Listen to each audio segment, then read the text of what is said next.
Hi friends, welcome back to our channel. ఈరోజు బీరకాయ పెసరపప్పు కూర ఎలా ప్రిపేర్ చేయాలో చూద్దామండి. దానికోసం 1/2 కేజీ బీరకాయలు పైన పొట్టు తీసుకొని ఇలా చిన్న ముక్కలుగా కట్ చేసుకోవాలి. అలాగే పచ్చికరివేపాకు 2 రెమ్మలు, 3 టమోటాలు, వెల్లుల్లిపాయ పచ్చిమిరపకాయలండి, 2 మీడియం సైజు ఉల్లిపాయలు సన్నగా తరగాలి. అలాగే 1 గుప్పెడు పెసరపప్పుని అరగంట సేపు నానబెట్టుకొని పక్కన పెట్టుకోవాలండి. చూసారు కదా ఎంత బాగా నానిందో. తొందరగా నానిపోతుంది పెసరపప్పు, ఎక్కువ టైం ఏమీ పట్టదండి. ఇప్పుడు స్టవ్ వెలిగించుకొని స్టవ్ మీద కళాయి పెట్టి 5 టేబుల్ స్పూన్లు ఆయిల్ వేసుకుంటే సరిపోతుందండి ఈ కూరకి. ఆయిల్ హీట్ ఎక్కిన తర్వాత 1/2 టీ స్పూన్ ఆవాలు, 1/2 టీ స్పూన్ జీలకర్ర, 1/2 టీ స్పూన్ పచ్చిశనగపప్పు వేసుకోవాలి. బాగా ఎండలు ఉన్నప్పుడు మనము పెసరపప్పు గనక ఇలా కూర చేసుకుని తిన్నామంటే ఒంటికి చాలా చలువ చేస్తుందండి పెసరపప్పు వల్ల. ఈ పోపు దినుసులు వేసిన తర్వాత కట్ చేసుకున్న పచ్చిమిరపకాయలు, పొట్టు తీసుకున్న వెల్లుల్లిపాయలు కూడా వేసుకోవాలి. వెల్లుల్లిపాయలు కొంచెం ఎక్కువ వేసుకున్నా బాగుంటుందండి కర్రీ అయితే. ఇవి 1 నిమిషం పాటు బాగా ఇలా ఫ్రై చేసుకోవాలి. ఇలా ఫ్రై చేసామంటే మనకి కర్రీ అనేది మంచి టేస్ట్ వస్తుందండి, పోపు గింజలు బాగా వేగడం వల్ల.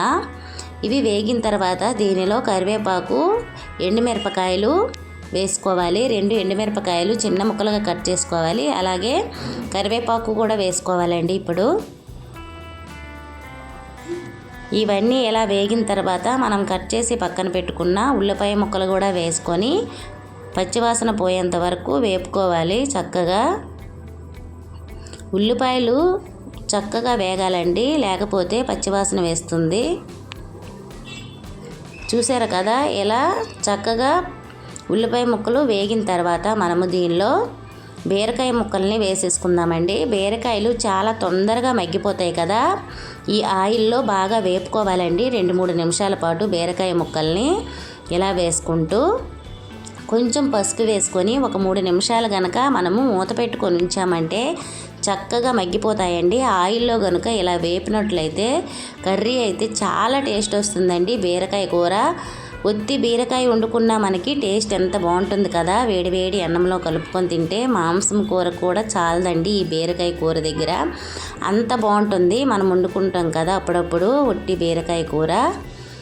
అందుకు మనము ఈ ఆయిల్లో 3 నిమిషాల పాటు స్టవ్ని మీడియం ఫ్లేమ్లో పెట్టుకొని మధ్య మధ్యలో కలుపుతూ మనము ఫ్రై చేసుకోవాలండి. ఫస్ట్ అయితే టమోటా ముక్కలు అప్పుడే వేసేసుకుంటే మనకి పెసరపప్పు, ఈ బీరకాయ ముక్కలు తొందరగా ఉడకవు కాబట్టి చక్కగా ఇవి మగ్గిన తర్వాత మనమైతే టమోటాలని యాడ్ చేసుకుందాము.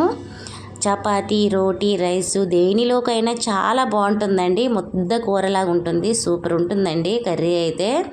చూసారు కదా బీరకాయల్లో నుండి వాటర్ అయితే చాలా వరకు ఊరింది. ఇప్పుడు ఒకసారి ఎలా కలుపుకొని ఫస్ట్ అయితే మనము దీనిలో పెసరపప్పుని వేసుకోవాలి. టమోటాలు లాస్ట్లో వేయాలండి. పెసరపప్పు కూడా చక్కగా ఉడికిన తర్వాత టమోటాలు అయితే వేసుకుందామండి. పెసరపప్పు ఉడకడానికి ఎక్కువ టైం పట్టదు, కానీ ముందులా టమోటాలు కనుక వేసామంటే ఈ పెసరపప్పు ఉడకడానికి మరి కొంచెం టైం తీసుకుంటుంది. అందుకే టమోటాలు తర్వాత వేసుకుంటే మంచిది. అలానే కూర కూడా చక్కగా ఉడుకుతుందండి. ఇప్పుడు కూడా మనము మళ్ళీ మూత పెట్టుకుందాము. ఇంకో 2 నిమిషాలు మూత పెట్టుకుంటే పెసరపప్పు చక్కగా ఉడికిపోతుందండి. చూసారు కదా ఇలా చక్కగా అయితే పెసరపప్పు ఉడికింది. వాటర్ కూడా చాలా వరకు ఇంకిపోయింది కదండి బీరకాయలో ఉంది. ఇప్పుడు మనము టమోటాలు వేసుకుందామండి. దీనిలో కర్రీ కనుక ఈ ప్రాసెస్లో చేయండి చాలా టేస్ట్గా ఉంటుందండి.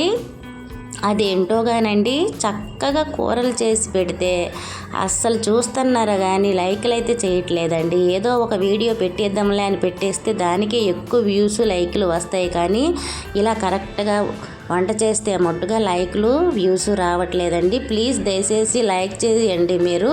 మీరు లైక్ చేయడం వల్ల వ్యూస్లు అనేవి పెరుగుతాయి.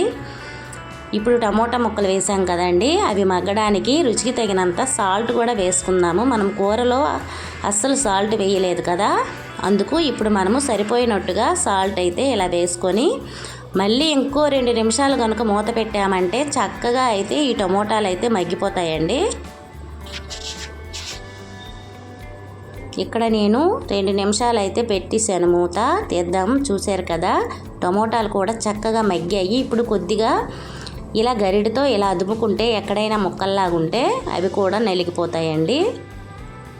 కొంచెం అయితే మన ఛానల్ని సపోర్ట్ చేయండి ప్లీజ్. ఎందుకంటే నేను వీడియోస్ పెట్టి 1.5 year అయితే అయిపోతుందండి, కానీ వ్యూస్ వాచ్ టైం అయితే పెరగట్లేదు. ప్లీజ్ సపోర్ట్ చేయండి.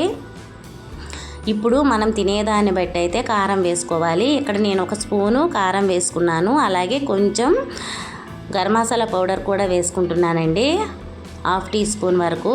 మరీ ఎక్కువ అవసరం లేదు ఈ బీరకాయ కూరలో. అలాగే జీలకర్ర పౌడర్ 1/2 teaspoon వేసుకుంటున్నాను. ఒకసారి మొత్తం కలుపుకొని ఇంకొక నిమిషం పాటు కనుక స్టవ్ని మీడియం ఫ్లేమ్లో పెట్టుకుంటే సరిపోతుంది. వాటర్ అయితే ఎక్కువ వేసుకోకండి, కొంచెం టీ గ్లాస్ అంత వాటర్ వేస్తే సరిపోతుందండి. మరీ ఎక్కువ కనుక వేసామంటే వాటర్ లాగా ఉండిపోతుంది కూర, అంత టేస్ట్గా ఉండదు. ఇప్పుడు మళ్ళీ ఇంకో నిమిషం పాటు మూత పెట్టుకొని సిమ్లో ఉడికించుకుంటే చక్కగా ఉడికిపోతుందండి. టేస్ట్ అయితే చాలా బాగుంటుంది. ఇది ఒక్కసారి మీరు ట్రై చేస్తే కదండి తెలుస్తుంది వంటలు ఎలా చేస్తున్నాము అన్నది. ఒక్కసారి ప్లీజ్ మీరు ట్రై చేసి మీకు ఎలా వచ్చిందో నా కామెంట్ సెక్షన్లో తెలపండి. ఇప్పుడు మనము బౌల్లోకి తీసి సర్వ్ చేసుకుందాము. కూర అయితే రెడీ అయిపోయిందండి. చూసారు కదా ఎంత చక్కగా అయితే కర్రీ రెడీ అయిపోయిందో. మీరు కూడా ఒకసారి ట్రై చేసి మన ఛానల్ని అయితే లైక్ చేసి సబ్స్క్రైబ్ చేయండి. అలాగే పక్కనున్న బెల్ ఐకాన్ క్లిక్ చేయండి. నేను పెట్టే ప్రతి వీడియో మీకు నోటిఫికేషన్ ద్వారా వస్తుంది. Thank you for watching. Bye bye.